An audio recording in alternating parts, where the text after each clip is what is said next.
Hello friends, ఈ పాటికైతే event start అయిందనమాట. ఆ ఈవెంట్ని పక్కన పెట్టి కూడా నా కోసం మన కోసం వీడియో చూడడానికి వచ్చినందుకైతే థ్యాంక్ యూ అనమాట. మేము మీ టైం అయితే వేస్ట్ చేయను, డైరెక్ట్గా పాయింట్లోకి వెళ్ళిపోతా. ఫస్ట్ ఏంటంటే టికెట్, వాటి గురించి ఒక సొల్యూషన్ అయితే వచ్చింది. మీరు అబ్జర్వ్ చేయండి, విజయవాడలో టికెట్లు ఓపెన్ అయ్యాయి, వైజాగ్లో టికెట్లు ఓపెన్ అయ్యాయి, ఆంధ్రాలో ఆల్మోస్ట్ జగ్గైపేటతో సహా అన్ని దగ్గర టికెట్స్ అయితే ఓపెన్ అయ్యాయి. కానీ తెలంగాణలో టికెట్లు ఓపెన్ కాదు. దాని వెనక ఏం నడుస్తుంది? అండ్ ఎల్లుండే మూవీ, రేపు ఒక్క రోజే లేదు, ఎల్లుండి ప్రీమియర్స్ 6:30కో ప్రీమియర్ ఉంటుంది, 9:30కో ప్రీమియర్ ఉంటుంది, 8:30 మ్యాక్సిమం 6 లోపల నుండి సినిమాలు అయితే పడతాయి అనమాట. సో ఇక్కడ పడుతున్నాయా లేదా అనేటటువంటిది డీటెయిల్గా చెప్తాను నేను. ఇది మట్టికి పక్కా ఇన్ఫర్మేషన్తో అయితే మీ ముందుకు వచ్చేసా. దాని గురించే ఇవాళ ఈవెంట్ విజయవాడలో కండక్ట్ చేస్తున్నారు కదా, ఇంత మట్టికి ఏ విధమైనటువంటిది రాలా. 5ంటికి స్టార్ట్ చేస్తామన్నారు, 6 అయినా కానీ స్టార్ట్ అయ్యేగాల. నేను ఈ వీడియో చేసే టైంకి అయితే ఈవెంట్ అయితే స్టార్ట్ చేయలేదన్నమాట. సో ఈవెంట్ స్టార్ట్ అయిన తర్వాత మనకి ఈవెంట్ నుండి ఏం ఎక్స్పెక్ట్ చేయొచ్చు, మనం సెకండ్ ట్రైలర్ ఎక్స్పెక్ట్ చేయొచ్చా? అండ్ వాళ్ళు కూడా ఒక అప్డేట్ ఇచ్చారనమాట. దాని గురించి కూడా డీటెయిల్గా ఈరోజు ఈ వీడియోలో మాట్లాడతానమాట. వీడియో అయితే చివరి దాకా చూడండి, మీకైతే మస్తు మజా వస్తుంది. ఫస్ట్ ఏంటంటే నేను చెప్తున్నా, ఈ పాయింట్ మీద మీరు నోట్ చేసుకోండి. నేను ఆల్మోస్ట్ ఒక 10-15 రామ్ చరణ్ ఫ్యాన్స్ అసోసియేషన్ గ్రూప్లో ఉన్నా. ఏమైనా వస్తున్నాయి అంటే మెసేజ్లు నాకు, ఖచ్చితంగా టికెట్లు పెడతారు అని చెప్పి వస్తున్నాయి. తెలంగాణలో ప్రీమియస్ టికెట్స్ ఇవాళ ఓపెన్ అవుతాయి అనేటటువంటి న్యూస్ అయితే నేను పిచ్చిగా వింటున్నా. అది జరగదు. ఎందుకు మీరు అంత హోప్ పెట్టుకుంటున్నారు అనేటటువంటిది నాకే అర్థం కావట్లేదు. డైరెక్ట్గా మైత్రి వాళ్ళు ప్రభుత్వానికి లేఖ రాశారు, మేము ప్రీమియర్స్ వేసుకుందాం అని అనుకుంటున్నాం, టికెట్ రేట్లు పెంచాలి అని చెప్పి అనుకుంటున్నాం, మాకు పర్మిషన్ ఇవ్వండి రేవంత్ రెడ్డి గారు, మాకు పర్మిషన్ ఇవ్వండి తెలంగాణ ప్రభుత్వం అని చెప్పి వాళ్ళు లేఖ ఆల్మోస్ట్ 3-4 రోజుల క్రితమే రాశారు. సో అది జాలదన్నట్టు ఎగ్జిబిటర్స్ వచ్చి గొడవ చేయడం అనమాట. మాకు 7% కావాలి, 8% కావాలి అని చెప్పి వాళ్ళు వచ్చి గొడవ చేయడం, ఈ రచ్చంతా ఉందనమాట.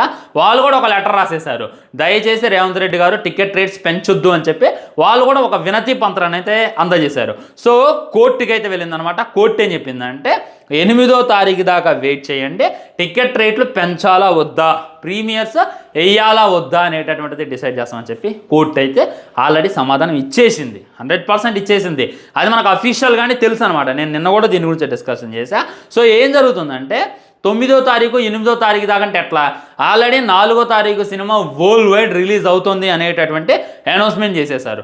భూపాల్లో ఈవెంట్ చేసేసారు, బెంగళూరులో ఈవెంట్ చేసేసారు, తమిళనాడులో ఈవెంట్ చేసేసారు, ఆల్మోస్ట్ ఉన్నటువంటి నెంబర్ ఆఫ్ స్టేట్స్లో ఈవెంట్ చేసేసారు. సినిమాని ప్రమోషన్ స్థాయిలో తీసుకెళ్లారు.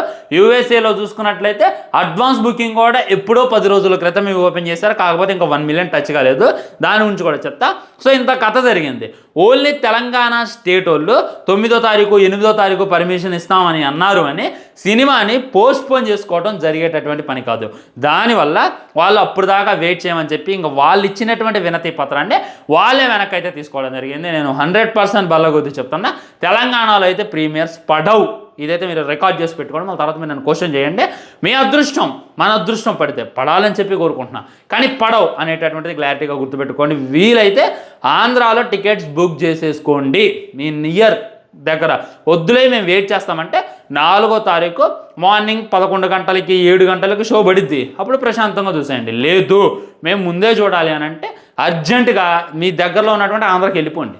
ఇది మట్టుగా నేనైతే పచ్చిగా చెప్పేస్తాను. అలా తర్వాత మీరు హట్ అవుతారు. వెయిట్ చేస్తే మట్టికి నాకే ఫోన్లు వస్తున్నాయి, తెలంగాణ ప్రీమియర్స్ ఓపెన్ ఎలా ఓపెన్ చేస్తారు, జరగనటువంటి పని అది కుదిరేటటువంటి వ్యవహారమే కాదు. మ్యాక్సిమం వీలైతే నైట్ 12 నుండి వేసుకోవచ్చు అని పర్మిషన్ వస్తుందేమో. అది ఆల్రెడీ ప్రతి సినిమాలకు ఉంటుంది, అది వాళ్ళ ఇష్టం. కానీ ప్రీమియర్స్ అంటే టికెట్ రేట్లు పెంచేయాలి, యాజ్ యూజువల్ రేట్కి వేయకూడదు. ఇప్పుడు ఆంధ్రాలో నేను టికెట్స్ ఓపెన్ చేసి చూసిన అనమాట, 800 నడుస్తుంది, 1500 నడుస్తుంది, 600 కూడా నడుస్తుంది. ఈ విధంగా టికెట్ రేట్లు బాగానే పెంచేశారు కాదంట్లా. ఆల్మోస్ట్ పెద్ద సినిమా అది, 300 కోట్ల బడ్జెట్, దాన్ని రికవరీ చేయాలంటే పెంచుకోవడంలో అయితే తప్పలేదు అనమాట. సో మ్యాక్సిమం ఆ టికెట్ రేట్లు పెంచడానికి ఇక్కడ పర్మిషన్ ఇవ్వలేదు కాబట్టి ప్రీమియర్స్ వేయడానికి లేదు. ప్రీమియర్స్ వేసి 200-300 అంటే వాళ్ళకి ఏమవుతుంది, లాభం రాదు అనేటటువంటి మీరైతే గుర్తుంచుకునేటటువంటి ప్రయత్నం చేయండి.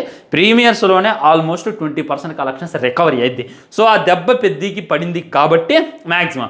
అండ్ ఇంకో విషయం ఫ్రెండ్స్, పెద్ద సినిమాని ఫ్లాప్ చేయాలని చెప్పి కొన్ని శక్తులు తిరుగుతున్నాయి అని చెప్పి చాలామంది అయితే కామెంట్ చేస్తున్నారు అనమాట. దాని గురించి కూడా చెప్తా చూడండి. ఫస్ట్ పెద్ద సినిమా ఫ్లాప్ ఫ్లాప్ అనేటటువంటి టాక్ మొదలుపెట్టింది అయితే పూల చుక్క. మనోడు ఏమన్నాడంటే నాకు పెద్ద స్టోరీ తెలుసు, అసలు ఈ స్టోరీని పెట్టుకొని చికిరీ గికిరి అని చెప్పి నువ్వు ఎలా పెట్టావని చెప్పి నాకు అనిపించింది అని చెప్పి ఒక లైవ్లో తనైతే తెలియజేయడం జరిగింది అనమాట. ఆ తర్వాత బాగా సర్క్యులేట్ అయింది. అంటే పూల చొక్కాకి స్టోరీ ఆల్రెడీ లీక్ అయింది, మరి ఎలా లీక్ అయిందో అని చెప్పి చాలామంది అప్పుడైతే మనం గట్టిగా తిట్టినాం అనమాట.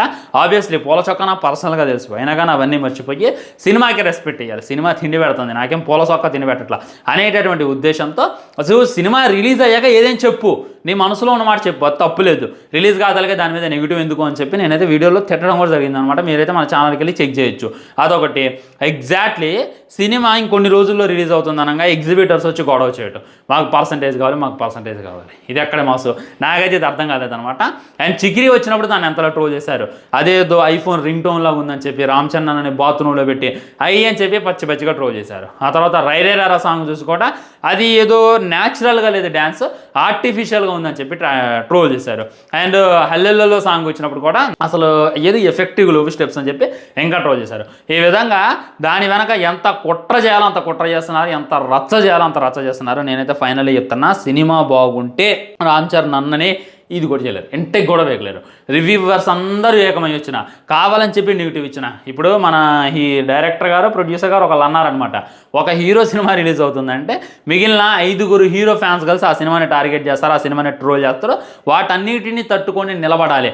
అలా నిలబడాలంటే దమ్ముండాలి అని చెప్పి ఒక ప్రొడ్యూసర్ నాగవంశీ గారు అనుకుంటే చెప్పారు ఒకసారి. నేను దీన్ని 100% యాక్సెప్ట్ చేస్తాను ఫ్రెండ్స్. ఇది ఒక సినిమా ఇప్పుడు నిలబడటం అనేటటువంటిది మాటలు కాదు, అసలు చిన్న విషయం కాదనమాట.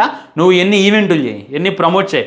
ఆబ్వియస్లీ ప్రభాస్ సినిమా వస్తుందంటే మిగిలినటువంటి ఫ్యాండమ్స్ అంతా కూడా ఫుల్ యాంటీ చేస్తారు. కానీ వాటన్నిటిని తట్టుకొని కల్కి గెలిచిందా లేదా, సలార్ గెలిచిందా లేదా, రాజసాబ్ పోయింది. ఎందుకు పోయింది? సినిమా బేభత్సంగా ఉండే దాన్ని ఏమైనా ట్రోల్ చేశారా? కాదు కదా, సినిమాలో దమ్ము లేదు. సో అదేవిధంగా పెద్ద సినిమాలో దమ్ము ఉంటే ఎవరు ఏం చేయలేరు అనమాట. ఖచ్చితంగా సినిమా నెక్స్ట్ లెవెల్ వెళ్ళిపోద్ది అనేటటువంటిది నాకున్నటువంటి ఫీలింగ్. సో వీళ్ళు ఈ ఫ్యాన్స్ మీద టార్గెట్ చేయడం, ఎవడైనా బ్యాడ్ రివ్యూ ఇస్తే వాడి మీద కేసులు పెట్టడం బంద్ చేసి సినిమా మీద ఫోకస్ చేస్తే ఎక్కడికి వెళ్ళిపోద్ది అనమాట. ఎవడు ఎన్ని అనుకున్నా కానీ పెద్దది ఏం పేకలేరు. సినిమా బాగుంటే మట్టికి దాన్ని ఎవడు ఆపలేరు అనేటటువంటి గుర్తుంచుకోండి. ఇంకా 1 డేనే ఉన్న మధ్యలో మనకైతే క్లారిటీ వచ్చేస్తుంది. నాకు తెలిసి 3వ తారీఖు ఈ టైం కల్లా నేను థియేటర్లో ఉంటా. నాకు అర్థమైపోద్ది. ఫస్ట్ హాఫ్ అయిపోంగలోనే పోస్ట్ పెడతా, సెకండ్ హాఫ్ అయిపోంగలోనే ఉన్న పొలంగా ఎక్కడైతే సినిమా చూస్తే అక్కడే రివ్యూ ఇచ్చేటటువంటి ప్రయత్నం చేస్తా, దాంట్లో డౌట్ లేదనమాట. అండ్ పెద్ద మూవీ చూసుకున్నట్లయితే ఈరోజు విజయవాడలో ఈవెంట్ అని చెప్పింది కదా, ఈ విధంగా ఒక ట్వీట్ అయితే ఇస్తుందనమాట. Not only audio, visuals, moments, peaks అన్నీ లోడింగ్ ఫర్ మస్సా స్టేడ్ అని చెప్పి పెద్ద అఫీషియల్ అని చెప్పి ఈ విధమైనటువంటి ట్వీట్ అయితే వాళ్ళైతే వేయడం జరిగింది. సో ఇప్పుడు ఏం చెప్తున్నారంటే మజా సాంగ్ ఆడియోని రిలీజ్ చేశారు. సో ఎర్రిపూకు సాంగ్స్ అన్ని వీడియో రిలీజ్ చేసి మంచి సాంగ్ ఓన్లీ ఆడియో రిలీజ్ చేయడం ఏంది మీరు అని చెప్పి ఫ్యాన్స్ తిట్టారు. ఆబ్వియస్లీ తిట్టారనమాట. ఎర్రిపూకు సాంగ్స్ అనేది తప్పుగా అనుకోమాకంటే నచ్చనటువంటి సాంగ్స్, ట్రోల్ అయ్యేటటువంటి సాంగ్. కానీ ఈ సాంగ్ చూసుకున్నట్లయితే మామూలుగా లేదు. వాము నేను చెప్పే కదా దీని గురించి, ఒక్కొక్క లిరిక్కి ఒక్కొక్క డైమండ్. ఆ మ్యూజిక్ అయినా, ఆ సింగర్ అయినా, అబ్బా సింగర్కి అయితే ఏమి ఇచ్చినా తక్కువ లేదు. డైరెక్ట్గా ఇంకెక్కడికో తీసుకెళ్ళొచ్చు అనేటటువంటి పాట అయితే పాడిండు. నేను రీసెంట్గా జిమ్కి వెళ్తున్నా, ఒకసారి చూసిన జిమ్ బయటికి కనపడుతున్నాయి ఈ సాంగ్, మజా సాంగ్. ఆ రేంజ్లో అయితే ఇచ్చేటటువంటి ప్రయత్నం చేసిన. కాబట్టి నెక్స్ట్ లెవెల్ తీసుకెళ్తారు, దాంట్లో డౌటే లేదు. కాబట్టి ఈ సాంగ్కు సంబంధించినటువంటి వీడియో ఈ రోజు అయితే దింపుతారు. ఈవెంట్లో దింపుతారా, ఈవెంట్ అయిపోయాక దింపుతారా, 9 దింపుతారా, 10 దింపుతారా అనేటటువంటిది మనకు తెలియదు. అందుకే నేనైతే ముందు అడ్వాన్స్గా చెప్పేస్తాను. మజా సాంగ్ వచ్చాక డెఫినెట్లీ ఇంకో వీడియో చేసుకునేటటువంటి ప్రయత్నం చేద్దాం ఫ్రెండ్స్. ఇది అనమాట పెద్ది గురించి క్లియర్ అండ్ క్లుప్తంగా మాట్లాడుకోవాల్సిందే. నేను చెప్తాను, తెలంగాణలో టికెట్స్ ఓపెన్ అవ్వాలి అని చెప్పి మీకన్నా ఎక్కువ ఉంది నాకేమన్నా దోల. విజయవాడ వెళ్ళటం, జగ్గేపేట వెళ్ళటం, వెళ్ళి అక్కడ అసలు ఎంత కష్టమో తెలుసా. ఇక్కడ నుండి డీజిల్ పోసుకొని వెళ్ళాలా, ఆ కారులో వెళ్ళాలా, ఫ్రెండ్స్తో వెళ్ళాలా, మళ్ళీ నా ఫ్రెండ్స్ నేను బతిని ఆడాలా, రాని వాళ్ళకి టికెట్లు తీసుకోవాలా. ఎక్కడ పడదనుకో అవసరమైతే ఒక్కనే దొబ్బేస్తా, ఒక్కనే వెళ్తా, 1000 రూపాయలతో అయిపోద్ది. 1000 అయినా 1200 అయినా ఫరక పడదు. కానీ అక్కడికి వెళ్ళాలి అని అంటే 1000 రూపాయలు డీజిల్ కొట్టించుకోవాలి నేను, అండ్ కార్ తీసుకోవాలి నేను, మళ్ళీ మా ఫ్రెండ్స్ అందరూ తీసుకోవాలి. ఆల్మోస్ట్ నాకు 5-6 వేలు ఖర్చు అవుతుంది, దాంట్లో డౌటే లేదు. అయినా కానీ వెళ్తా for Ram Charan, for me అంటే ఫర్ యూ, మీకోసం అయితే ఎంత దూరమైనా వెళ్తా. ఎందుకంటే రావణ్ ఫర్ యూ కదా మీకోసం. కాబట్టి ఎక్కడికైనా వెళ్ళి సినిమా చూసి రివ్యూ ఇవ్వాలి అనేటటువంటిది నా ఆకాంక్ష. మీకు చెప్పాలి ఎగ్జైట్మెంట్ అనేటటువంటిది. ఇంకా ఆకాంక్ష తెలంగాణలో లేట్ అయినా చూడొచ్చు కాబట్టి అంటే నాకు నచ్చదు. అట్లా ముందు మనం చూసేయాలా. ఇప్పుడు మామూలుడే ఈ ఉరుకులు పెడతాడు, అలాంటిది రివ్యూలు ఎత్తున్నాం మనం. ఇంకా ముందు ఉండాలి కదా సినిమా చూడాలి అనేటటువంటి కష్టం అనేటటువంటిది నాకున్నటువంటి గట్టి ఫీలింగ్ అనమాట. సో అది లాస్ట్ కామెంట్ అవ్వచ్చు అనమాట. మీ ఫీలింగ్ ఏంది, మీకు ఏమనిపిస్తుంది, పెద్ద సినిమా ఎంత వసూలు చెయ్యొచ్చు అనేటటువంటిది మీరు ఎక్స్పెక్ట్ చేస్తున్నారు, దాని ఫిగర్ ఎంత అనుకుంటున్నారు అనేటటువంటిది డెఫినెట్లీ మీ ఒపీనియన్ కూడా కింద తెలియజేసేటటువంటి ప్రయత్నం చేయండి. నా ఒపీనియన్ అయితే నెక్స్ట్ వీడియోలో చెప్పేటటువంటి ప్రయత్నం చేస్తాం. మజా మజా సాంగ్ వస్తుంది కదా, అది వచ్చిన తర్వాత ఆ సాంగ్ని ఎక్స్ప్లెయిన్ చేస్తూ ఈ సినిమా ఎంత వసూలు చేయొచ్చు అనేటటువంటిది పక్కా ఫిగర్తో చెప్తా. సో టైం వేస్ట్ ఎందుకు, మీరు కూడా మీ కామెంట్ చేసేయండి, ఇంత అనుకుంటున్నాం బ్రో అనేటటువంటి చేయండి. నిజంగా మీది నచ్చింది అంటే ఖచ్చితంగా పిన్ చేసేటటువంటి ప్రయత్నం చేస్తా. పర్సనల్గా నేనైతే మెసేజ్ చేస్తా. అది జరిగింది అనుకోండి, పొరపాటున మీరు ఒక 1000 కోట్లు అన్నారు, నిజంగానే పెద్దకి 1000 కోట్లు వచ్చాయి అనుకోండి, నేను ఖచ్చితంగా మీకు మంచి సర్ప్రైజ్ గిఫ్ట్ ఇస్తాను అని చెప్పి అనుకుంటున్నాను అనమాట. అండ్ చాలామంది పెద్ద టికెట్స్ గివ్ అవే ఇవ్వచ్చుగా బ్రో అంటున్నారు. నాకు రాలా, నాకు వస్తే ఖచ్చితంగా వస్తాయి. ప్రతి మూవీ టీం నుండి వస్తూనే ఉంటాయి అనమాట. చిన్న చిన్న సినిమాల నుండి వస్తున్నాయి, కానీ మీరేమి డ్యాకరు. పెద్ద సినిమాలు అంటే వాళ్ళు మనల్ని డ్యాకరు, దాంట్లో తెలియదు ఉంది. వస్తే మట్టుకు డెఫినెట్లీ మీకైతే టికెట్ ఇచ్చేటటువంటి ప్రయత్నం చేస్తాం. ఉంటా మరి, ఛానల్ని సబ్స్క్రైబ్ చేసుకొని వీడియో లైక్ చేయండి, వీలైనంతవరకు వీడియోని షేర్ చేయండి. రవితేజ అన్న ఇరుముడికి సంబంధించినటువంటి వీడియో చేస్తా, ఐ బటన్ లేదా ఎండ్ స్క్రీన్ క్లిక్ చేసి ఆ వీడియో కూడా చూడండి, క్లారిటీ వస్తుంది. బాయ్ బాయ్, నమస్కారం.